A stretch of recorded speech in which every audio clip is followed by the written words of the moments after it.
వైద్య విద్య ప్రైవేటీకరణకు వ్యతిరేకంగా వైఎస్ఆర్ కాంగ్రెస్ పార్టీ రాష్ట్ర కార్యదర్శి ప్రతిపాడు మరియు కాకినాడ రూరల్ నియోజకవర్గాల పరిశీలకులు ఓమి రఘురాం ఆధ్వర్యంలో జగ్గంపేటలోని అక్షర జూనియర్ కాలేజీలో కోటి సంతకాల కార్యక్రమం నిర్వహించారు. ఈ సందర్భంగా ఓమి రఘురాం మాట్లాడుతూ వైద్యం ప్రైవేట్ పరం చేయడం రాజ్యాంగ స్ఫూర్తికి విరుద్ధమని అన్నారు. బైపీసీ గ్రూప్ చదివే నిరుపేద విద్యార్థులు డాక్టర్లుగా అవ్వాలంటే మెడికల్ కళాశాలలు ప్రభుత్వ రంగంలో ఉండాల్సిన అవసరాన్ని ఆయన వివరించారు. స్వాతంత్ర్యం వచ్చినప్పటి నుండి 13 ప్రభుత్వ మెడికల్ కళాశాలలు ఉండగా వైఎస్ జగన్మోహన్ రెడ్డి ప్రభుత్వం మరో 17 కళాశాలలు ఏర్పాటు చేసి పేదలకు వైద్య విద్యను అందుబాటులోకి తెచ్చిందని తెలిపారు.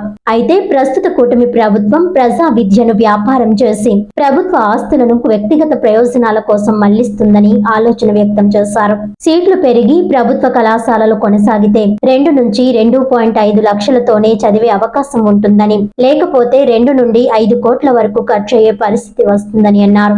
రాజ్యాంగ ఆర్టికల్ 14, 21, 47 ప్రకారం వైద్యం ప్రభుత్వ రంగంలో అందరికీ అందుబాటులో ఉండాలని ఆయన ప్రస్తావించారు. ప్రస్తుతం జరుగుతున్న ప్రైవేటీకరణ ఈ ఆర్టికల్స్ కు వ్యతిరేకమని ఆరోపించారు. ప్రజలకు అన్యాయం జరిగితే ఆర్టికల్ 350 ప్రకారం గవర్నర్ కు వినతి చేయడం హక్కు అని రఘురాం అన్నారు. జగన్ పిలుపు మేరకు ఈ కోటి సంతకాల కార్యక్రమం నిర్వహిస్తున్నామని, గవర్నర్ జీవోను నిలుపుదల చేయాలని సంతకాల ద్వారా కోరాలని పిలుపునిచ్చారు. అదే విధంగా గవర్నర్ కు రాజ్యాంగ ఆర్టికల్స్ 163 మరియు 166 ప్రకారం జీవో నిలిపివేయడానికి అధికారం ఉందని తెలిపారు. ఈ కార్యక్రమంలో అక్షర విద్యాలయ యాజమాన్యం, సిబ్బంది, విద్యార్థులు, జగ్గంపేట వైఎస్ఆర్ కాంగ్రెస్ నాయకులు చెరుకూరి జయరాజ్, నీలపల్లి అప్పారావు, కిలపర్తి వీరబాబు, కొట్టు శివరామకృష్ణ, దత్తి శ్రీనివాస్, బట్టిన శ్రీను, కేతగిరి రఘు తదితరులు పాల్గొన్నారు. ప్రభుత్వం తీసుకున్న ప్రతి నిర్ణయం గవర్నర్ గారు ఒక సీల్ వేస్తే అప్పుడు మాత్రమే ఆమోదంలోకి వస్తుంది. పూర్తిగా నిర్ణయం తీసేసుకుని అయిపోయింది చేసేయండి అంటే చేయడం కుదరదు. ఎవరు ఆమోదం తెలియజేయాలి? గవర్నర్ గారు ఆమోదం తెలియజేయాలి. ఈ గవర్నర్ గారు కొన్ని సందర్భాల్లో ఇదేంటి మీరు ప్రజలకు వ్యతిరేకంగా నిర్ణయం తీసుకున్నారు, ఇది చేయను అని అనడానికి కూడా ఒక ఆర్టికల్ 200 ఉంది. ఆ 200 ఆర్టికల్ ప్రకారం గవర్నర్ గారు ఏం చేస్తారంటే దాన్ని పక్కన పెట్టి హోల్డ్ చేసి ఒకసారి దీని మీద ఒకసారి పరిశీలన చేయండి, ఒక కమిటీని వేసి అసలు ఏంటి ఇబ్బంది, ఇలా నాకు ఎనర్జీలు వచ్చినాయి, దీంట్లో వాస్తవికత ఎంత ఒకసారి పరిశీలన చేయండి దాన్ని పక్కన పెట్టే అధికారం ఆయనకు ఉంది. లేదు అలా కూడా చెప్పకుండా ఆర్టికల్ 163 అనే ఒక ఆర్టికల్లో ఆయన ఒక నిర్ణయం తీసుకోవచ్చు. ఇచ్చినటువంటి జీవో నేను రద్దుపరుస్తున్నాను, ఇది ప్రజల ప్రయోజనాలకు వ్యతిరేకంగా ఉన్నటువంటి జీవో ఇచ్చారు మీరు, ఇది చేయడానికి వీలు లేదు అని చెప్పి ఆర్టికల్ 163 ప్రకారం కూడా రద్దు చేసేటువంటి అధికారం గవర్నర్ గారికి ఉంది. ఇప్పుడు మీకు ఇచ్చినటువంటి దాంట్లో నేను ఏదైతే ఇప్పుడు మీకు మాట్లాడానో వెంటనే చెప్పాను. అందులో మీకు ఒక్కసారి చిన్న అంచనా కోసం ఒక మాట చెప్తున్నాను. నేను ఎంబీబీఎస్ సీట్ వచ్చేసింది, 550 మార్కులు వచ్చినాయి. నీకు ఎంబీబీఎస్ సీట్ వచ్చింది, ఒక ప్రభుత్వ మెడికల్ కాలేజీలో సీట్ వచ్చింది. ఫీజు ఎంత ఉంటుందిరా మీకు ఏమైనా ఐడియా ఉందా? 10,000 రూపాయలు ఫీజు సంవత్సరానికి. అంటే 5 సంవత్సరాలకి 50,000 కడితే ఎంబీబీఎస్ పూర్తి అయిపోతుంది. అంతే.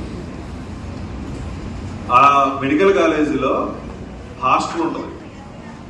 హాస్టల్కి మనం కట్టేది నెలకి 5,000 రూపాయలు హాస్టల్ ఫీజు కడతాం. భోజనానికి 3,000 రూపాయలు కడతాం.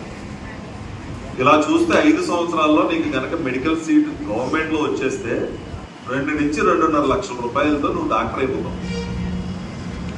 2 నుంచి 2.5 లక్షలతో నువ్వు డాక్టర్ అయిపోతావు. సీట్ మిస్ అయింది, గవర్నమెంట్ కాలేజీలో సీట్ రాలా, ప్రైవేట్ కాలేజీలో సీట్ ట్రై చేసాం. ప్రైవేట్ కాలేజీలో సీట్ ట్రై చేసినప్పుడు 3 కేటగిరీలు ఉంటాయి. Category A, category B, category C అని ఉంటాయి.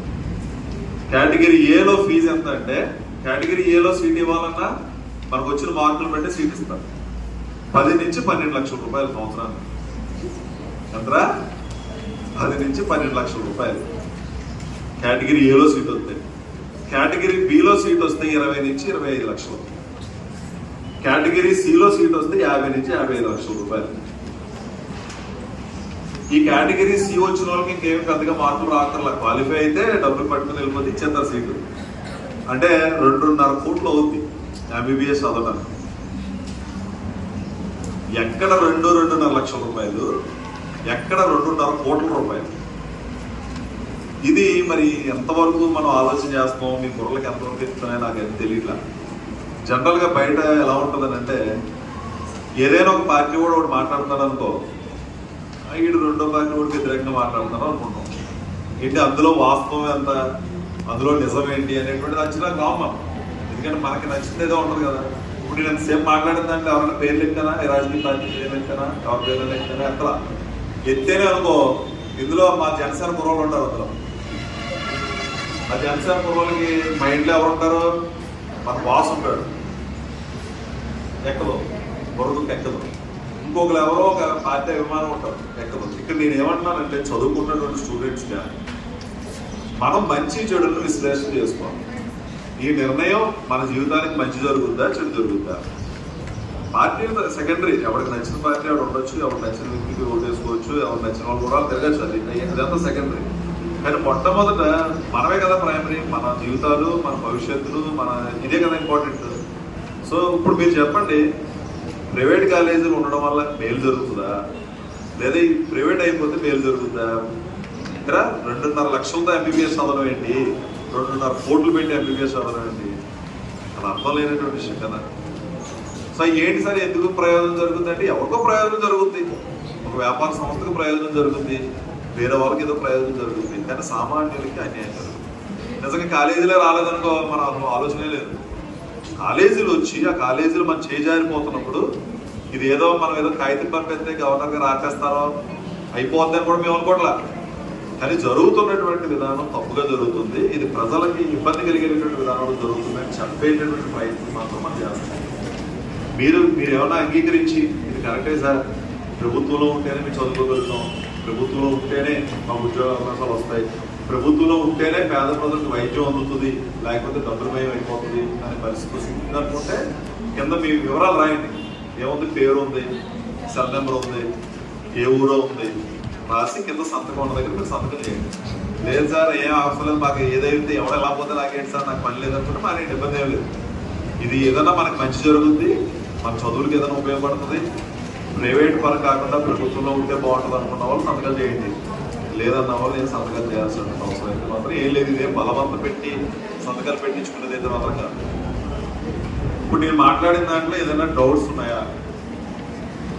మీరా అర్థమైందా? కంపారిజన్ అర్థమైందా? ప్రభుత్వ కాలేజీ, ప్రభుత్వం